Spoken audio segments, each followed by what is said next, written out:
When the heart is too full, when the story is too deep, the body speaks, and when it speaks, it dances. Hey there. Have you ever seen a dance performance and been moved by it? Maybe you felt a connection to the music, to the story being told, to the emotion. Or maybe you didn't understand any of those things and were moved anyway, simply by the athleticism, the grace, the sheer beauty of what you saw. Dance is a powerful thing. It can make us feel something that we can't quite put into words. It can transport us to another place, another time, or take us deeper into our own experience. Dance is a language without words, yet its vocabulary is rich and varied. Its grammar is subtle and complex, and its sentences can be read by anyone who has the ability to see. Today, we're going to look at some of the different ways that people dance around the world and what it means to them. Join me as we explore how different forms of dance express a range of human emotions and experiences, from joy to grief, from love to longing. Through these stories, we'll learn how dance can help us connect to ourselves, to each other, and to the world around us. Aya is 42 years old and lives in London. She is a writer and a single mother who spends most of her time working or taking care of her young son. But every morning before the rest of the world wakes up, she goes to the dance studio and practices contemporary dance. For Aya, dancing isn't just a form of exercise or hobby, it's a way of life. It's a way of connecting to herself and to her story.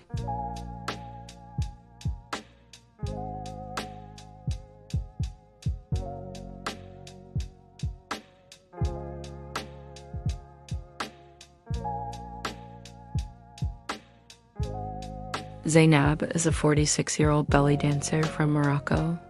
She grew up watching her grandmother perform at weddings and other social events, and from a young age, she was fascinated by the dance. She would watch her grandmother move her hips and shake her fingers and tell stories with her body that were older than memory. As Zainab grew up, she continued to dance. She performed at parties and festivals and even on television. But she never forgot where she learned the dance or why she loved it so much. For Zainab, belly dancing is more than just a form of entertainment. It's a way of preserving tradition and honoring her ancestors. It's also a way of connecting to other women and sharing their stories. Eli is a 38-year-old French dancer who specializes in classical ballet. He began dancing when he was 6 and never stopped. He trained at the Paris Opera Ballet School and became a principal dancer at the age of 20. Throughout his career, he has performed all over the world, from New York to Tokyo. But for Eli, dancing is not just a job or a profession. It's a way of expressing himself and communicating with others. He believes that ballet is the most beautiful and expressive form of dance, and that it allows him to speak without words. He loves the discipline, the precision, and the artistry of ballet, and he finds it both challenging and rewarding. Annika is a 51-year-old Spanish flamenco dancer. She grew up in Seville, Spain, where she was exposed to the passionate and fiery style of flamenco dance. She began dancing at a young age and soon became known for her intense performances and her ability to evoke a wide range of emotions through her movements. Throughout her career, Annika has performed both in Spain and internationally, sharing the stage with many renowned flamenco artists. She has also choreographed several pieces showcasing her unique style and passion for the art form. But for Annika, flamenco is more than just a dance style. It's a way of life. It's a way of expressing her identity and her heritage. She sees it as a living art form that has evolved over time and continues to evolve today. Jamal is a 27-year-old African-American dancer and choreographer based in Brooklyn, New York. He is a highly skilled crumper whose energetic and innovative style has earned him recognition in the street dance community. Jamal began dancing at a young age and quickly developed a passion for hip-hop and crumping, a high-energy style of street dance that originated in the 1990s. He has performed at major venues and festivals, collaborating with other dancers and musicians to push the boundaries of crumping and breakdancing. But for Jamal, dancing is more than just a performance art. It's a way of life.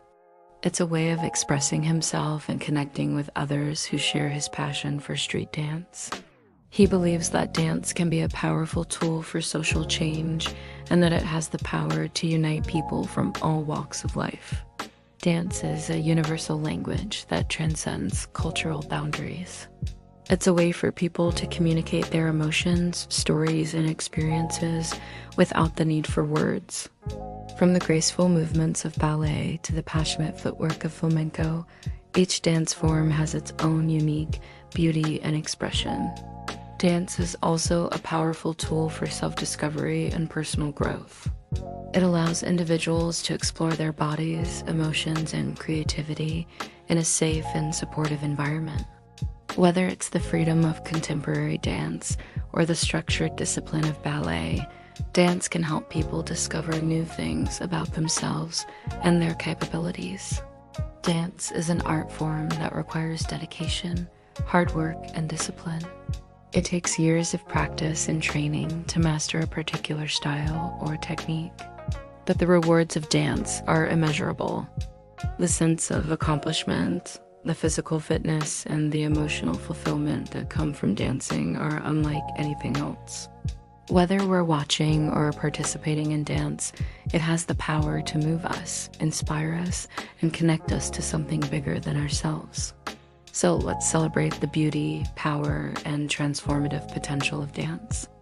Let us encourage young people to explore different dance forms and support organizations that promote dance education and appreciation. And who knows, maybe someday we'll have the courage to dance our own stories and share them with the world. Thank you for joining me on this exploration of the wonderful world of dance. If you enjoyed this video, please don't forget to give it a thumbs up and share it with your friends. We end our journey in Beijing.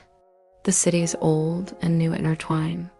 Traditional Chinese medicine and modern glass skyscrapers stand side by side.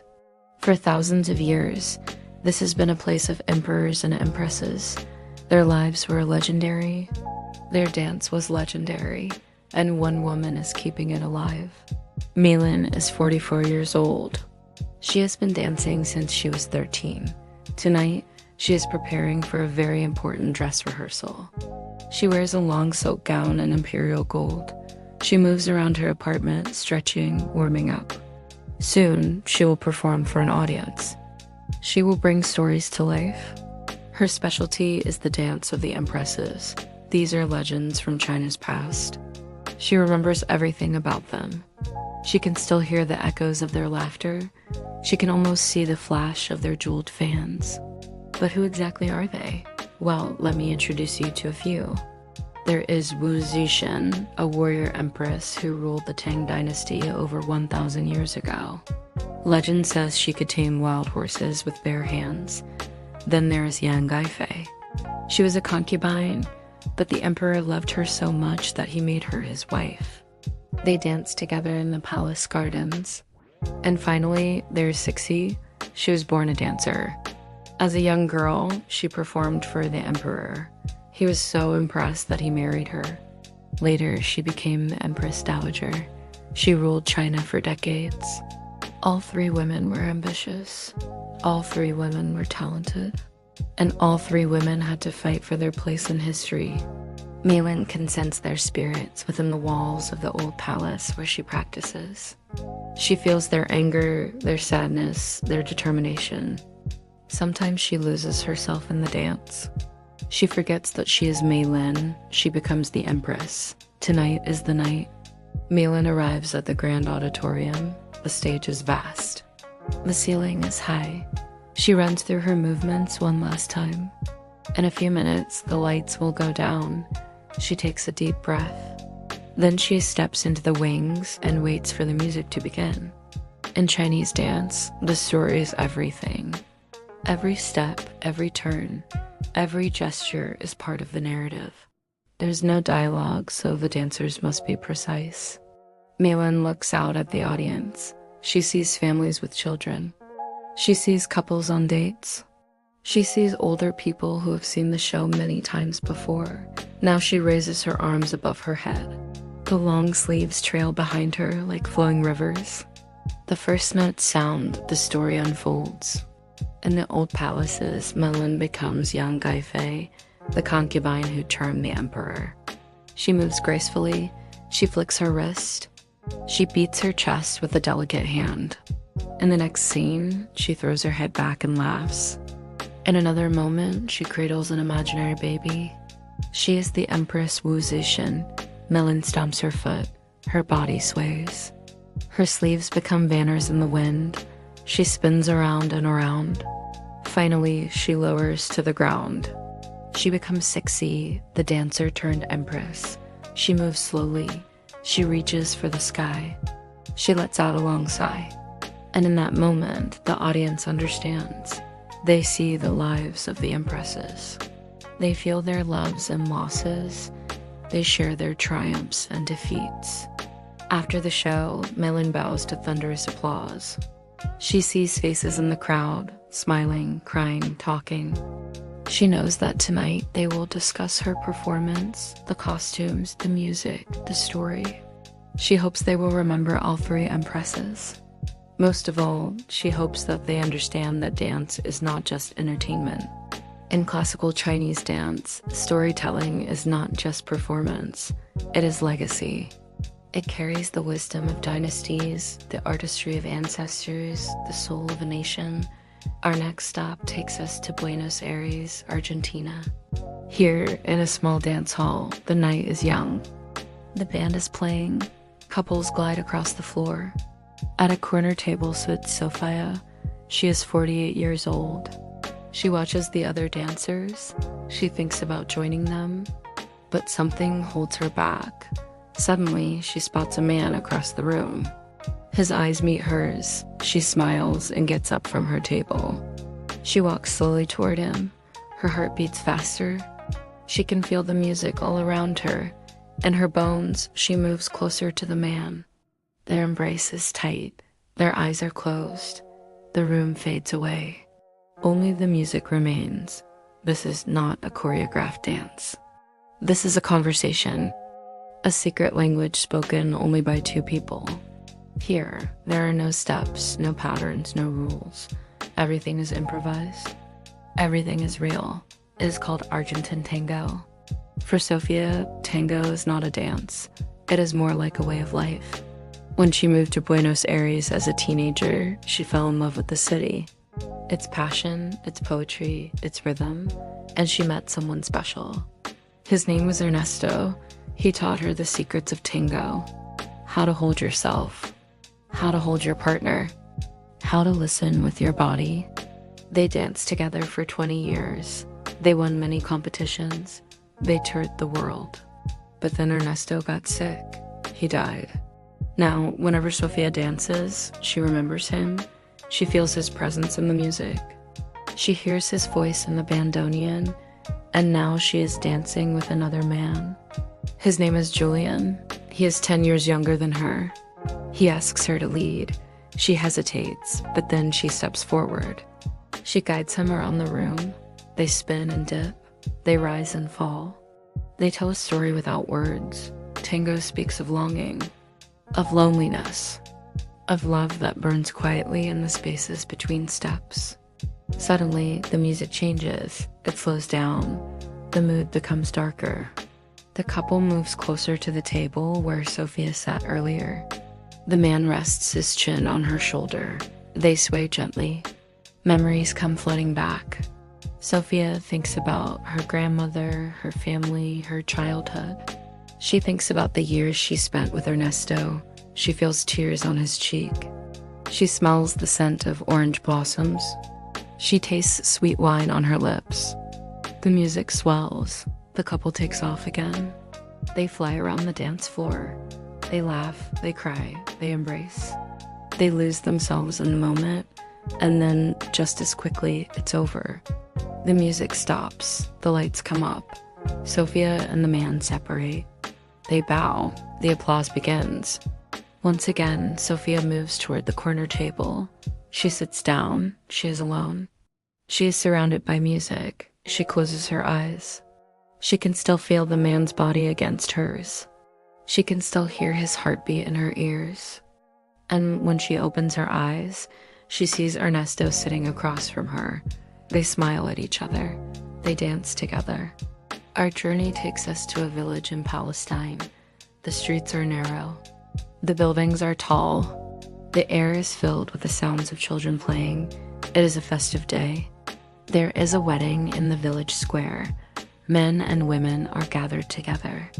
They are stamping their feet, clapping their hands, singing and dancing. The celebration is called Daybk. It is a traditional Arabic line dance, but it is also a symbol of Palestinian identity. Dalia is 50 years old. She is the leader of the group. Her job is to keep the energy high, the spirits lifted. She calls out the steps, makes sure everyone follows along. The dance is fast. It is furious. It is full of power, but it is also full of joy. The dancers lean toward each other. They hold each other up. They make sure nobody falls. Dalia's daughter and granddaughter join the circle. 3 generations of women dancing together. When the music changes, the mood becomes more somber. The dance becomes more mournful. The dancers move slower, lower to the ground. They stamp their feet harder, clap their hands louder.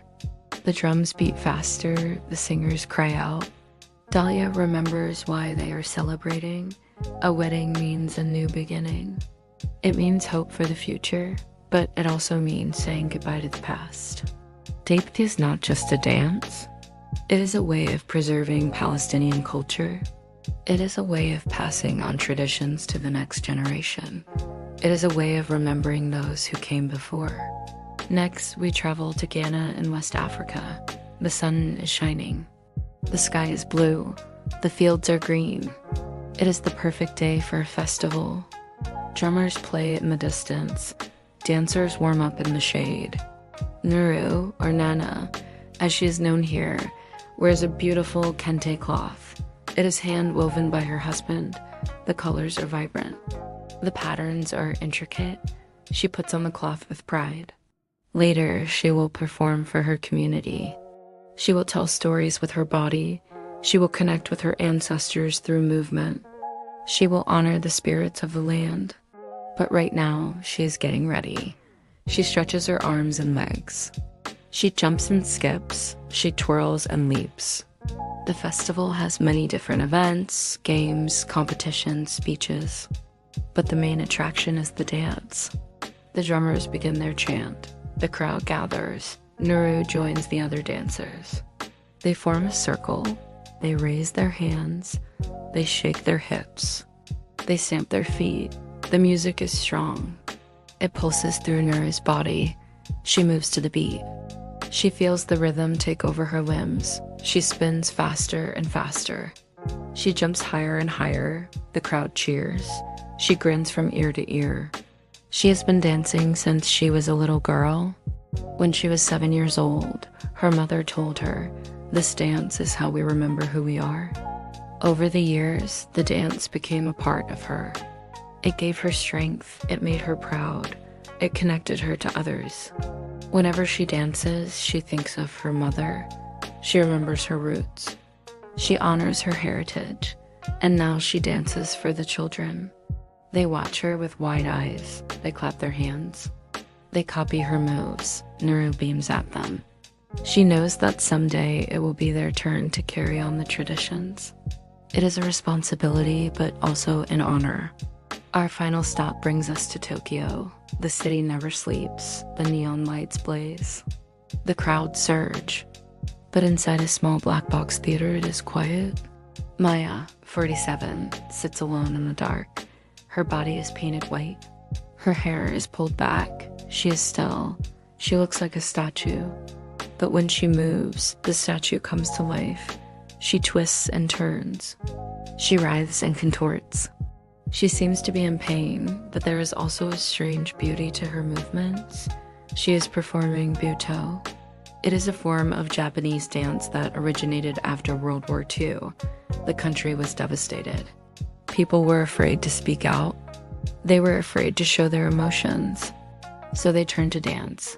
Butoh became a way of expressing what words could not. It is a dance of extremes. It explores the darkest corners of the human experience. It confronts trauma and suffering, but it also celebrates life and renewal. For Maya, Butoh has been a lifeline. She grew up in a traditional family. She learned ballet as a child, but when she went to college, she discovered Butoh. She was drawn to its intensity. She loved the way it pushed her to her limits. Butoh taught her that beauty can be found in the grotesque, that stillness can say more than movement. As the performance continues, Maya moves from one extreme to the other. She collapses on the ground. She twitches and spasms. She opens her mouth wide and lets out a scream. Then she freezes. She becomes a different person. She stands up slowly. She takes a deep breath. She raises her arms above her head. She moves with grace and dignity. For a few moments, she is free. She is weightless. She is beyond pain, and then it's over. She lowers her arms. She closes her eyes. The audience is silent. Maya opens her eyes. She sees the faces staring back at her. She bows. The applause begins. Some people cheer. Some people cry. But no matter what they think, Maya knows that she has done her job. She has told her story. In every culture, in every corner of the world, dance is a powerful form of expression. It allows us to explore our emotions, our histories, and our identities. Whether it's the ancient legends of China, the passionate tango of Argentina, the joyful dabe of Palestine, the rhythmic movements of West Africa, or the haunting beauty of Japanese Butoh, each dance tells a unique story. And when words fail us, dance speaks volumes. Thank you for watching. See you next time. We've heard many stories through dance, but what is the story of the dancers themselves? Their own stories are also stories worth telling. So we ask them to share their stories in their own words. Chapter 11. Mariana, the Elegance of Ballroom. Int. Ballroom Competition, Vienna, Evening. The chandeliers shimmer. A full orchestra plays a slow waltz. Mariana, 45, enters the floor in a flowing violet gown. Her partner bows. Together, they begin to glide. Narrator, in ballroom dance, stories are told in the touch of a hand, the tilt of a head, the rise and fall of shared breath. Mariana, some think ballroom is just pretty, but every dance is a dialogue, every step, a promise. Visual, as they spin, her face transitions from soft joy to intense connection. They waltz in near-perfect unison grace and motion. Narrator, ballroom may be choreographed, but emotion cannot be faked. The audience feels when it's real. Mariana, we dance like we love, with structure and surrender. Chapter 12. Riko, the Discipline of Nihon Bayu. Int. Traditional Japanese stage, Kyoto dusk. Riko, 52, wears an elaborate kimono and holds a folded fan. Her movements are slow, exact, poetic. A quiet flute accompanies her. Narrator, Nihon Bayu is a classical Japanese dance born from kabuki theater.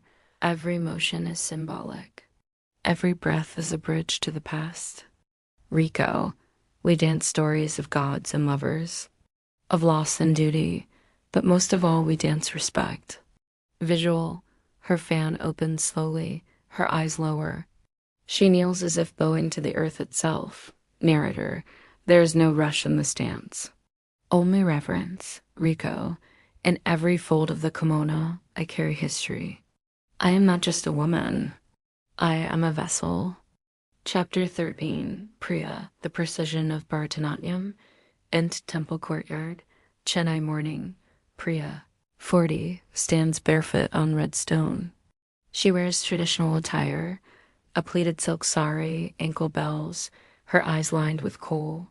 Her hands move in mudras. Her face tells a story. Narrator.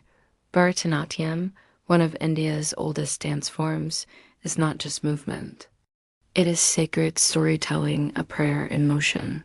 Pri dance gods into being. Each gesture speaks a word. Each eye movement delivers meaning. Visual.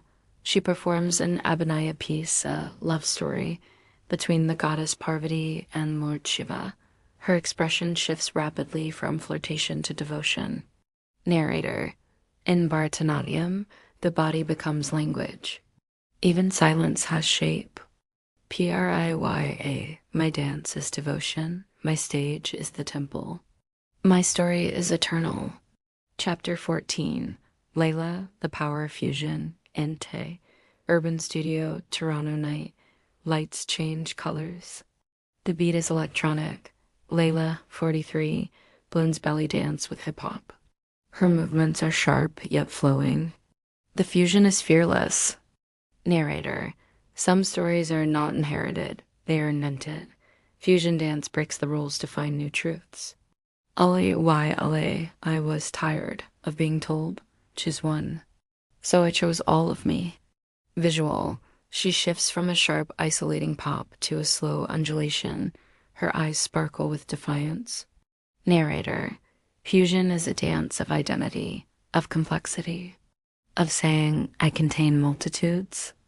I am Arab, I am Canadian, I am hip-hop, I am hip-hop, I am silk. Watch me tell that story. Chapter 15. Hector, the energy of salsa. Ixed, street festival, Havana, sunset. The crowd pulses with life. A salsa band plays. Hector, 49, dances with charisma, laughter in his eyes and rhythm in his bones. He twirls his partner effortlessly. Narrator. Salsa is not just music, it's conversation. A dance born in the streets, blending cultures and continents. Hector. Salsa taught me how to listen. It's not about leading, it's about connecting. Visual. He dips his partner, they laugh, then spin back into rhythm. Every step is joyful, grounded, generous. Narrator. Salsa tells stories of resilience, of celebration despite struggle, of people who dance because they must. Hector. I dance for my parents, for the sugarcane fields they left behind, for the fire they passed down. Transition, silence, and stillness. Ent Studio Toronto Day. We see each dancer in moments of stillness, eyes closed, hands at rest. Hearts open. Narrator. What is dance? If not the story of being human, each movement says, I was here. I felt this. I dared to be seen. The music quiets. All dancers look straight into the camera. No movement, just truth. Thank you for watching. I hope that by showing these stories, this platform can help change the world for dancers, both positively and in a way that allows us to continue telling our stories. Because every dancer has a story. I have a story. You have a story. And so here are our stories. This is the first chapter of our final season. Int, small tableau in Seville, night. The room is intimate. Guitar strings cry, a singer wails with raw passion. Zora, 46, enters the spotlight, proud and tall. Her red dress sways as her heels stamp the floor with thunder. Flamenco is not merely performance, it is a rebellion, a lament, a heartbeat against silence. I do not dance to entertain. I dance to survive. Her hands twist in the air like smoke. Her eyes blaze, the rhythm builds, fast, furious, fierce. Born of Romany, Moorish, and Andalusian roots, flamenco speaks from the margins. It says, see me, hear me, feel this. Every stomp of my foot is a no that turned into a song. A woman's soul unfiltered. At a studio, Paris, morning light. Helena, 55, stretches at the bar, her posture flawless. As the music starts, she begins a solo. Her body floats, controlled yet vulnerable. Ballet, the language of line, lightness, and legacy. I used to think ballet meant perfection, now I know. It means precision in pursuit of feeling. Her movement tells of loss and longing, purity and betrayal. In the curve of an arm, the arch of a foot, ballet whispers old tragedies, and still it dreams. Ballet taught me to speak without sound, to cry without tears. Ixt, graffiti wall, Los Angeles dusk, the beat is hard. Amani, 42, steps into the circle. Her body explodes, powerful, sudden, unapologetic. Her face is intense. Her fists pound the air like drums. Crump is not anger, it is language, it is release. It is testimony. You think I'm fighting, I'm speaking. Her chest pops. Her arms slice, her feet stomp. The crowd watches, silent in reverence, born from pain, from police brutality, from community grief. Crump says what the world refuses to hear. I crump to tell the truth, even when it shakes. At Black Box Theater, new YO RK Tech rehearsal. Empty stage, one spotlight. Ava, 49, steps out barefoot. The music is minimal. Her movements shift between softness and tension, fluidity and fracture. Contemporary dance is unbound. It borrows from the classical, then breaks free. It asks, what if? I dance the questions, not the answers. She falls to the floor and rolls, rising like a wave. Her arms stretch towards something unseen, unreachable. It is a conversation with absence, with memory, a reflection of now. I move to remember who I was before language, before expectation, before fear. End. Ancient stone monastery, Turkey, evening. Soft light spills through stained glass. A ney flute hums. Zara, 50, dressed in white, begins to spin. Slowly, intentionally, her arms open like wings. Her eyes remain closed. Souffle whirling is not performance. It is prayer in motion. Each turn brings me closer to forgetting myself, so I can remember God. Her skirt fans out. The sound of her feet is gentle. Her face is calm, at peace. This is not a story for an audience. It is a journey for the soul. I do not dance to be seen. I dance to dissolve.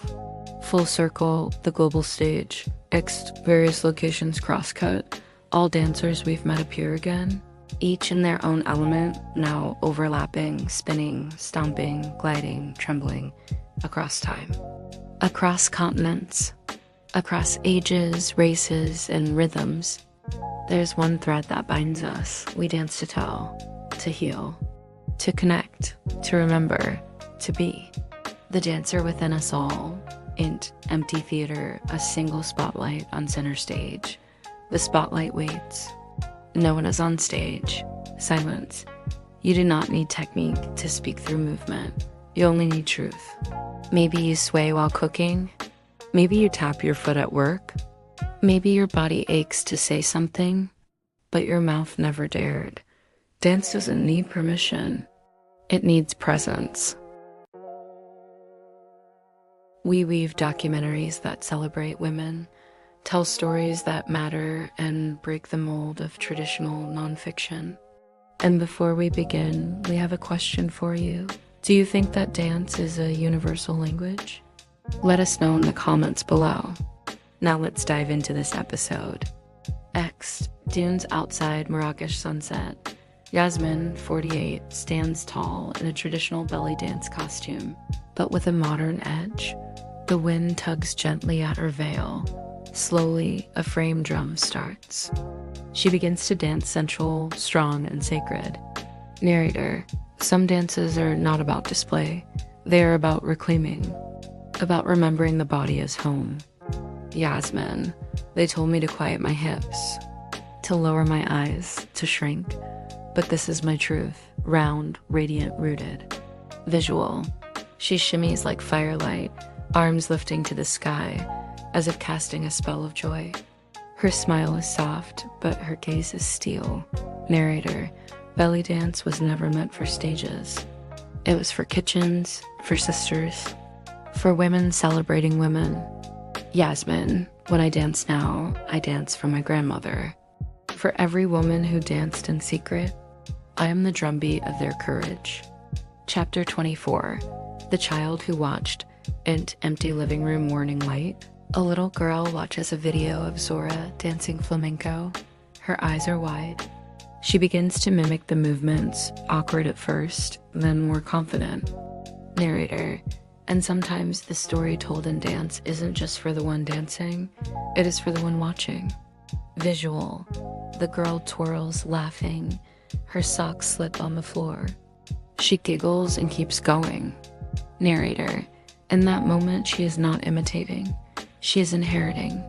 Little girl, I want to be brave like her. Chapter 25. The Dance of Grief. Empty hospital room night. A man in his 50s enters slowly. The lights are low. He begins to move, shaking, collapsing, rising. It's not a dance of form, but of feeling. Raw, unchoreographed, aching. Narrator. Sometimes dance is born from what we cannot say. From sorrow so deep it needs motion to survive. Man, I lost her, but she taught me to dance, so I do. Still. Visual. He lifts his arms, hands trembling, then brings them to his heart. Narrator.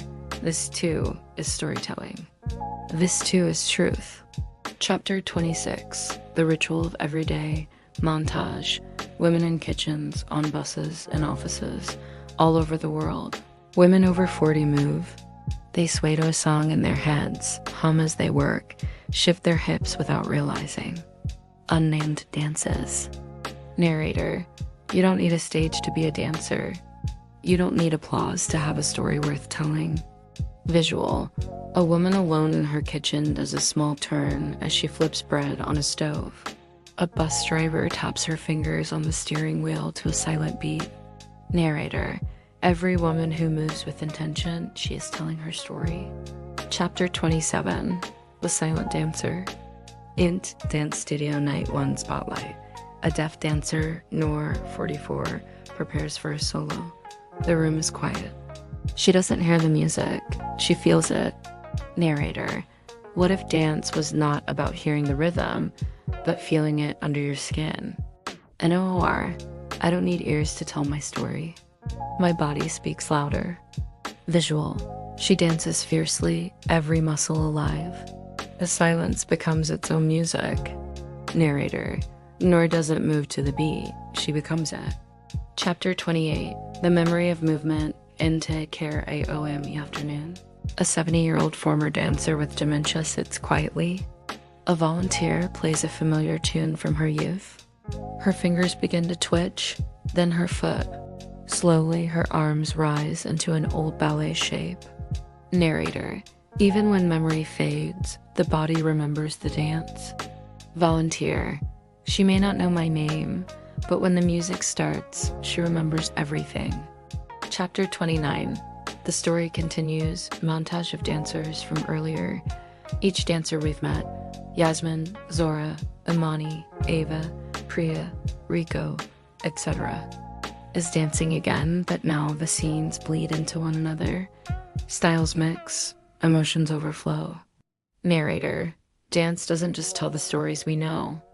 It tells the stories we don't have words for, of rage softened into rhythm, of joy bursting out of stillness, of identity refusing to shrink, of generations speaking through the same feet. Chapter 30. You. Mirror, you stand in front of IT, camera pop. You are in reflection. The music begins. You hesitate. Then you move. Narrator. Now, the question is, what story does your body want to tell? We hope you enjoyed this episode. Don't forget to stay tuned for new episodes every week. Until next time.